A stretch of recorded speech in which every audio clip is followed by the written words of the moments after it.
마가복음 말씀을 통해서 한 주간 동안 주님을 더 묵상하려고 합니다. 이 마가복음 12장과 15장은 예수님이 예루살렘에 어제 종려주일 예배 드리면서 말씀 나누는데요.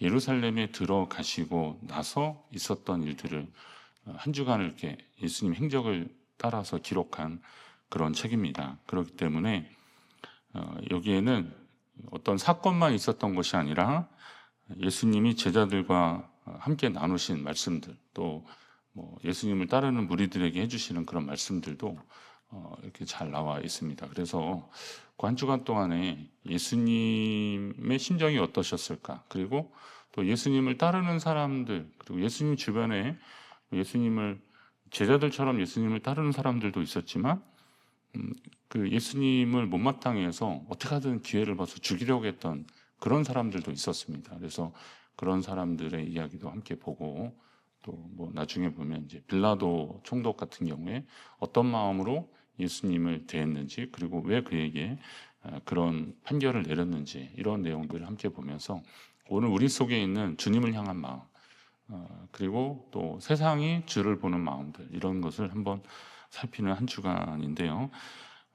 시간 좀 사모하는 마음으로 오셔서 함께 말씀 나누고 기도하는 시간 갖기를 바랍니다.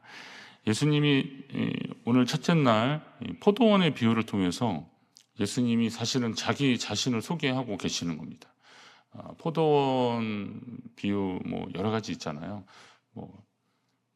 아침 일찍부터 온 동부부터 늦게 온 동부들, 그런 품삯을 똑같이 주는 그런 거 있고, 또 이렇게 포도원이 그 주변에 많이 이제 재배하고 있었고, 또 거기에 종사자들이 많이 있었기 때문에 예수님의 이런 비유들은 굉장히 친숙했던 겁니다. 오늘 내용으로 보면 한 사람이 포도원을 만들었습니다. 아주 구체적으로 말씀하시더라고요. 산 울타리로 두르고 줍자는 틀을 만들고 망대를 지어서 이것을 농부들에게 세를 주고 타국에 갔다 그랬습니다. 그리고 나서 때가 이뤘는데 그거는 포도 수확할 때가 된 거겠죠. 그래서 포도원 소출을 받으려고 종을 보냈는데 그 종을 사람들이 심히 때리고 그냥 빈손으로 보냈다는 겁니다. 다시 다른 종을 또 보냈는데 이번에는 그 머리에 상처를 내고 능욕하였다. 또 다른 종을 보내니 그들이 그를 죽이고 또 그러니까 주인이 여러 번에 걸쳐서 그렇게 종들을 보냈는데 그 종들을 다 그렇게 때리고 죽이고 그랬다는 겁니다. 그래서 이제 한 사람이 남았는데 사랑하는 아들이었죠. 그래서 마지막으로 이 아들을 보내면 이 아들은 곧 나의 분신과 같은 존재니까 이 아들은 존대하리라, 귀히 여겨줄 것이다 라고 하는 기대를 가지고 그리고 그 아들을 보냈는데 그 아들을 어떻게 했어요? 포도원 농부들이 생각하기를 저 아들은 상속자니, 그러니까 주인의 이 재산을 물려받을 사람이니 저 사람을 죽이면, 저 아들을 죽이면 이것이 다 우리의 것이 될 것이다 라는 것입니다. 그래서 그 유산을 우리가 갖게 될 것이다. 그래서 이를 잡아 죽여 포도원 밖에 내던졌다. 예수님이 이렇게 아주 구체적인 비유를 지금 말씀해 주고 계셨는데요. 결국 포도원 주인의 기대가 있었잖아요. 그 아들을 보내면 그 아들은 존대할 것이다, 귀히 여겨줄 것이다 라는 겁니다. 그러나 포도원 주인의 기대와는 달리 그가 상속자니 그를 죽여서 그 유산을 우리의 것으로 만들자라고 했다는 겁니다. 그러면서 이제 예수님이 물어보시는 거죠. 자, 그러면 너희들 같으면 오늘 이 비유에 있어서 이 포도원 농부들을, 그 아들까지 죽인 농부들을 어떻게 하겠느냐라고 물어보십니다. 그랬더니 그 농부들을, 주인이 와서 그 농부들을 진멸하고 포도원을 다른 사람들에게 주리라라고 이야기를 합니까? 사실 이런 이야기를 하실 때 이게 몇 가지를 추측할 수 있는데요. 우선은 이런 비슷한 일이 주변에 있을 수 있는 일입니다. 그러니까 예수님의 비유는 이게 막 거의 뭐 소설을 쓰시거나 억지로 하시는 그런 것이 아니라, 예를 들면 이제 사마리아인 이야기 있잖아요. 선한 사마리아인, 이렇게 강도 만난 자 도와주는 거. 제가 그 학생 때 교수님이 그런 말씀하시더라고요. 이게 사마리아인이 유대인을 도와주는 일은 거의 있을 수 없는 일이었고, 또 유대인들은 죽으면 죽었지 사마리아인의 도움을 받지 않는다, 이런 마음이 굉장히 많았던 시대이기 때문에 만약에 이런 일들을 예수님이 이야기를 하셨을 때 사람들은 그건 뻥이야, 거짓말이야, 그럴 일이 없어, 이렇게 생각할 만한 비유였대요. 그런데 예수님이 그럼에도 불구하고 그거를 말씀하신 거는 그 사건이 지금 그 이야기를 듣는 시점에서 비슷한 일이 있었기 때문에 예수님이 그런 이야기가 가능했다라는 겁니다. 그럼 지금 이 포도원 주인과 농부들의 이 비유도 당시에 비슷한 사건이 있었을 것이라는 것이 추측이 되는 겁니다. 자, 그랬더니 뭐 결과도 마찬가지예요. 주인이 와서 그 실제 있었을 법한 그 이야기에서 주인이 와서 그들을 어떻게 하겠어요? 진멸하고 그 포도원을 뺏어서 다른 사람에게 줄 것이다라는 겁니다. 근데 여기 이 말씀에서 제가 유심히 본 것은 포도원 주인이 어떻게 하겠느냐라고 물어보신 주님의 질문이에요. 그 이야기를 듣고 있던 사람들에게 물어보시는 겁니다. 그럼 그 이야기를 듣고 있던 사람들이 어떤 사람들이냐면 12절에 보면 그들이 예수의 이 비유가 자기들을 가리켜 말씀하심인 줄 알고 잡고자 하되 무리를 두려워하여 예수를 두고 가니라. 그러니까 그들은 어떤 사람, 예수님의 질문을 받은 사람들은 어떤 사람들이냐면 이 예수님의 이 비유에서 그 악한 농부들에 해당되는 사람들. 그럼 여러분 이 비유는 하도 많이 들으셔서 잘 아실 거 아닙니까? 이거는 하나님이 이스라엘을 구원하셔서, 애굽에서 구원하셔서 가나안 땅으로 이끌어 주셨고, 거기에서 하나님이 하나님 백성의 그 나라, 말하자면 뭐 이제 그 과정이 있죠. 그 가나안 땅 정복하고 나서 지파 공동체, 그러니까 사사들로 인해서 이끌어가는 그런 공동체가 있고, 그거 좀 부족하다고 막 그러니까 결국 이제 왕을 세워줬는데 처음 실패한 사울 왕을 지나서 다윗 왕이 세워져서 이 다윗 왕 때의 영화로움은 지금도 이스라엘에게는 굉장히 큰 자부심 아닙니까? 이스라엘 국기에 걸려 있는 그려져 있는 그 육각형 별이 그 다윗 별이라고 하거든요. 그 다윗 왕 때를 그들은 굉장히 이렇게 그리워하고 막 그러는 것도 굉장히 영광스럽게 생각한 때인데, 하나님이 그렇게까지 다 해주셨는데 그들이 하나님 백성으로 살아가는 것이 아니라 전혀 엉뚱한 짓을 하고 있는 거죠. 그래서 하나님이 그러면 안 된다라고 여기 그 종을 보내는 것처럼 수차에 걸쳐서 선지자들을 보내시고 그렇게 말씀하셨는데도 그들은 그것을 거부하고 심지어 그들을 핍박하고 때리고 죽이기까지 했다는 겁니다. 그래서 결국은 하나님이 어떻게 하셨어요? 예수 그리스도를 보내주신 거죠. 아직 예수님 말씀하신 이 시점으로는 뭐 농부들이 그 상속자인 아들을 죽인 것처럼 그런 일이 벌어지진 않았지만 지금 그들 마음 가운데 어떤 생각을 하고 있는지 예수님 알고 계시는 거죠. 어제 말씀드렸듯이 그 종려나무 가지 흔들면서 막 이렇게 환호하는 그런 모습에 다 기뻐한 것만은 아니었거든요. 예수님을 못마땅해 하고, 그리고 유대교 이 공동체를 파괴하는 사람으로 여겨서 어떻게 하든 그의 흠을 잡으려고 하고 어떻게 하든 그를 죽이려고 하는 그런 사람들이 있었거든요. 예루살렘이 예수님이 한 3년 동안 공생애 동안 예루살렘에 한 6월절 3번을 오시는 거예요. 그게 이제 복음서의 기록들이거든요. 그러면 이 3번을 오는 동안에 예수님이 어떤 말씀을 하셨는지를 잘 새겨들었던 사람들은 예수라는 자를 그냥 놔두면 더 이상 그냥 놔두면 안 되겠다라고 생각했던 사람들이거든요. 근데 이런 사람들이니까 예수님이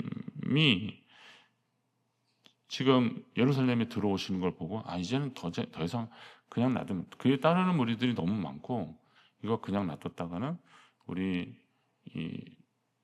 말하자면 그들이 이제 계속 지키려고 했던 유대교가 우리 유대 공동체가 무너지겠다라고 생각을 한 겁니다. 그리고 또 그 사람들이 걱정했던 건 또 뭐냐면 이게 너무 이렇게 세력화되면 로마가 그냥 두지 않을 거라는 겁니다. 로마 제국은 이런 뭐 자치로 이렇게 생활하는 거에 대해서는 어느 정도 관대했는데 이 황제의 존엄을 건드리거나 이러면 가차 없었습니다. 군대를 보내서 아주 초토화시키고 그랬습니다. 그럼 이 사람들은 이제 예수님을 그렇게 생각했던 이 사람들은 당시에 유대교 지도자들인데 뭐 대제사장 뭐 이런 사람들인데 이 유대교 지도자들은 사실 이게 약간 이제 이율배반적인 건데 하나님을 유일하신 하나님, 전능하신 하나님을 섬긴다고 하면서도 그 하나님 섬기는 것을 보장받기 위해서 황제 가이사를 인정하고 그 황제와 관련된 것들을 의무를 다하는 그런 일을 했던 겁니다. 그러니까 자기들을 따르고 하나님의 말씀을 듣는 사람들에 대해서는 아주 엄격하고 그리고 율법적으로 강한 잣대를 들이댔는데 실제로 자기들의 그 기득권을 보장받기 위해서는 지금 로마 정부와 적당한 거래를 하면서 그러면서 가이사 황제를 숭배하는 거예요. 나중에 그 성난 군중들이 말하는 게 그가 유대인의 왕이라 그랬더니 우리에게 왕은 가이사밖에 없습니다. 막 이랬던 사람들이거든요. 그러니까 이게 얼마나 자기들 살아남으려고 그랬던 사람들이거든요.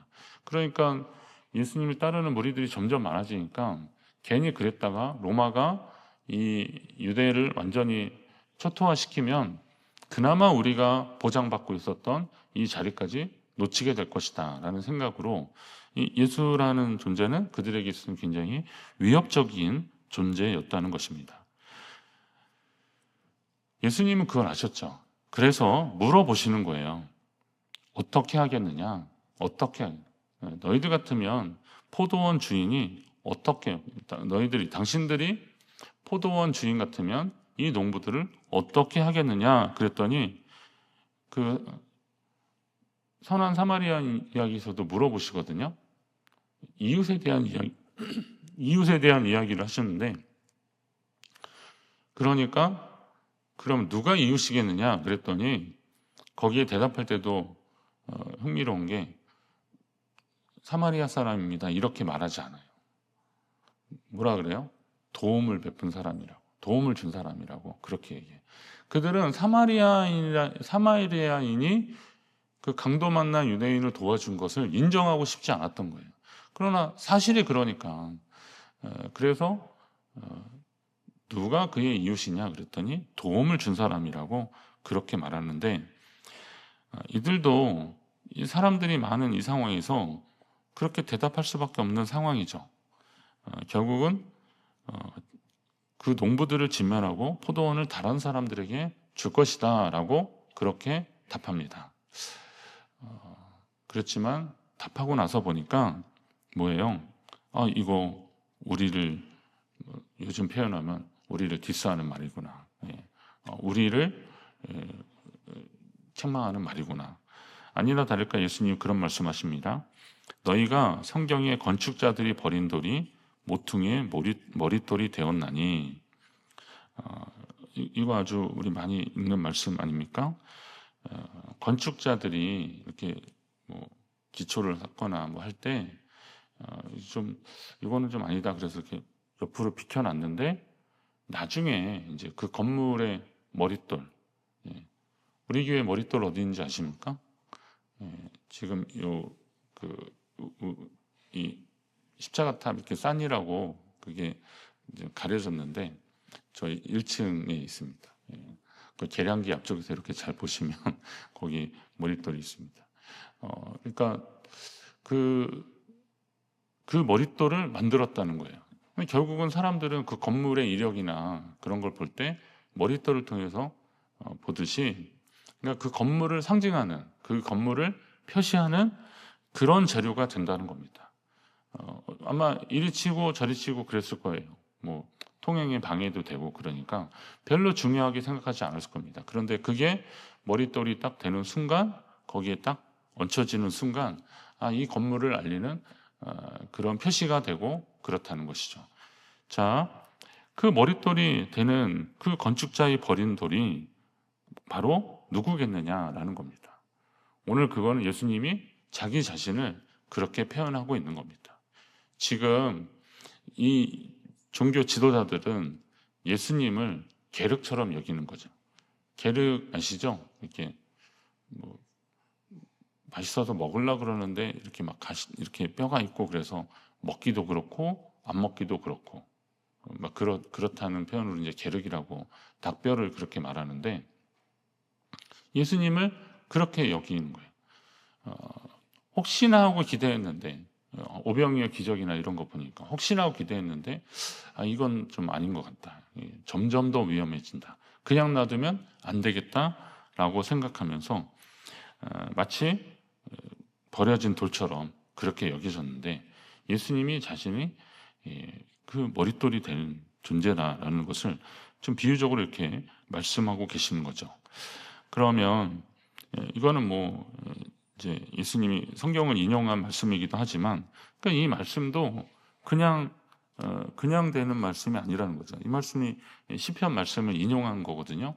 그러니까 이 비유를 이제 그 대제사장이나 이런 지도자들이 듣기에는, 종교 지도자들이 듣기에는 뭐 근거 없는 얘기들이 아니거든요. 다 성경 가지고 하시는 말씀이니까 이거 뭐 아니라고 할 수도 없고 그런 거죠. 근데 결국은 그 얘기는 뭐냐면, 그 선지자들을 핍박하고 그랬던 그 악한 사람들처럼 오늘 이 시대에도 그런 일이 일어나고 있다라는 거죠. 예수님 그런 지적을 하고 계시는 겁니다. 그러면 우리는 이제 이 상황에 너무 집중하느라 이제 우리는 그럼 어떻게 해야 되느냐라는 겁니다. 우리는 그러면 어떻게 해야 되겠느냐? 예수님의 이 말씀은 하나님 주신 이 복음을 받아들이지 않을 때 이 포도원 주인이 이것을 그들을 진멸하고 다른 사람들에게 주는 것처럼, 이 복음을 받아들이지 않으면, 예수 그리스도를 영접하지 않으면 이제 그들을 향한 관심은 버리고 이것을 다른 곳으로 가게 할 것이다 라는 말씀을 하고 계시는 거예요. 또 이게 좀 발전되면 뭐냐면, 첫째는 유대인이고 헬라인이고 그리고 이방으로 계속 퍼져가게 될 것이다. 바울이 그런 이야기를 하면서 자기가 이방인을 위한 사도라는 것을 강조하고 있는데, 그런 거죠. 그러니까 이 복음을 유대인에게 먼저 전하게 하셨지만 그들이 이것을 거부하니까 이방인들에게 전하게 될 것이다 라는 겁니다. 그러면 이방인을 위한 사도라고 불리는 바울 같은 사람의 등장이 바로 그런 거죠. 왜 굳이 이방인을 위한 사도라는 그런 수식어를 그 앞에 붙이는 겁니까? 그거는 유대인들이 이 복음을 받아들이지 않으니까. 여러분, 지금 우리가 알고 있는 이 이스라엘, 성서의 배경이 되고 있는 이스라엘에 예수님을 영접한 사람들이 많지 않아요. 결국은 그 이스라엘에 예수님이 오셨지만, 그 팔레스타인 땅에 예수님이 오셨지만 예수님을 믿는 사람들은 거기 사람들이 아니라 그 외의 사람들이 거의 대부분이잖아요. 이게 결국은 그렇게 되었다는 겁니다. 그런 일이 일어날 것이다라는 겁니다. 신약의 요한계시록에 보면 에베소 교회를 향한 책망을 하면서 그들의 첫사랑, 처음 사랑을 확인하라라고 하시면서 예수님이 강조하시는 그러면서 주님이 말씀하시는 게, 만약에 그들이 그 첫사랑을 회복하지 않고 회개하지 않으면 너희에게 있는 이 촛대를 그 자리에서 옮길 것이다 라고 이야기를 하는 겁니다. 이건 굉장히 경고하는 말씀이면서 우리가 정신이 번쩍 드는 거죠. 오늘 우리에게 주시는 하나님의 말씀, 이 복음, 그리고 예수 그리스도 안에 있는 이 생명의 역사들, 이것을 오늘 우리가 잘 간직하고 이것을 가지고 여기 포도 농부들이 했던 거는 농사 지었을 거 아니에요. 그리고 거기 수확물이 나왔을 거 아니에요. 그럼 그걸 가지고 주인에게 소출을 주는 것은 당연한 일들인데 이런 일을 행하지 않다는 거죠. 오늘 우리를 구원하셔서 하나님이 자녀 만드셔서 이 땅에서 살아가게 하셨다면 오늘 우리를 통해서 하나님 기대하시는 것들이 있다는 거죠. 교회를 향해서 하나님이 기대하시는 것들이 있는데 이걸 우리가 정말 그 역할들을 감당하고 있느냐라는 겁니다. 한국 교회에 이 땅에 하나님이 부흥을 주셨거든요.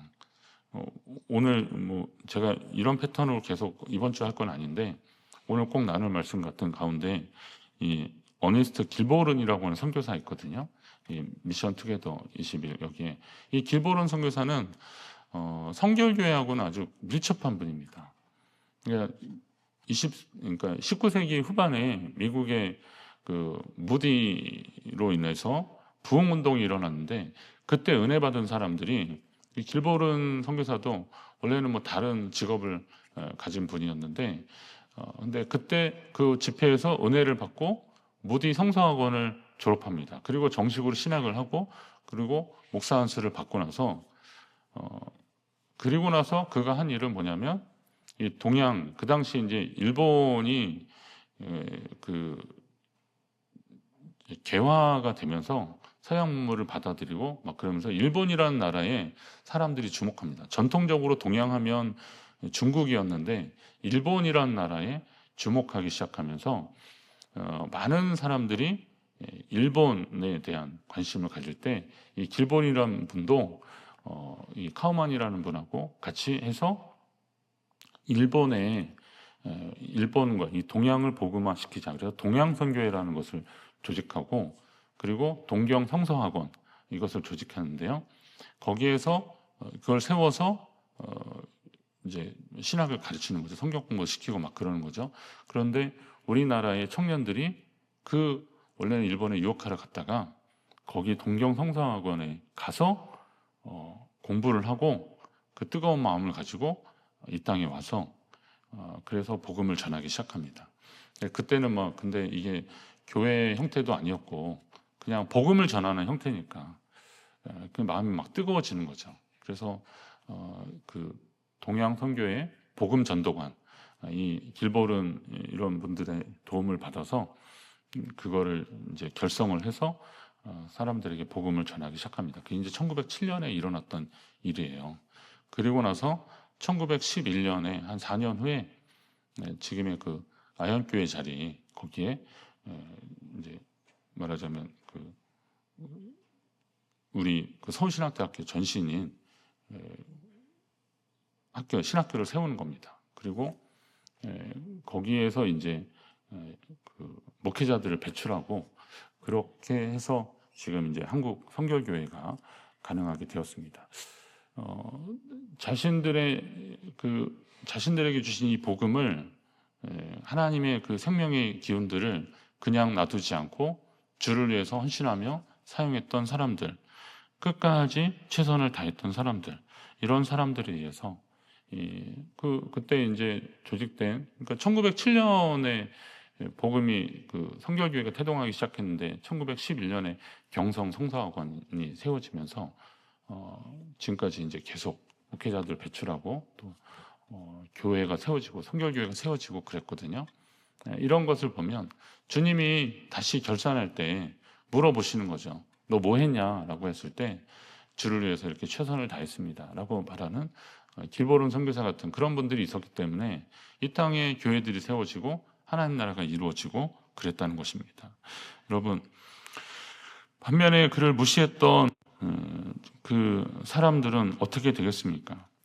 그들은 결국은 이제 제외되는 거죠. 그럼 얼마나 아쉽겠어요. 그들에게 주어진 그 소중한 기회들을요. 한국교회가 그 빛을 잃어가고 있다. 마치 하나님이 촛대를 옮기시는 것은 아닐까라고 하는 우려를 표방하는 그런 안타까운 기도들이 분명히 있습니다. 오늘 우리가 더 깨어서 기도해야 됩니다. 하나님, 이 땅에 하나님이 밝히신 이 불이 계속 이어가기를 위해서 기도하십시오. 여러분에 대해서 그리고 여러분의 자녀에 대해서 이게 끝나면 안 되지 않습니까? 하나님이 계속 우리에게 이 소중한 복음을 주셨습니다. 고린도후서 6장 2절에 보니까 보라 지금은 은혜 받을 만한 때고 보라 지금은 구원의 날이로다. 하나님이 일하시는 때가 바로 지금입니다. 그러니까 주님이 우리에게 소중한 것을 주셨어요. 이 포도원 농부들처럼 포도원 주인이 누가 그걸 다 해놓고 그렇게 맡겨주겠어요. 근데 주님이 우리에게 그걸 주셨어요. 그러면 그것을 감사히 여기고 주를 위해서 살아가는 믿음의 삶을 살아가야 한다는 것입니다.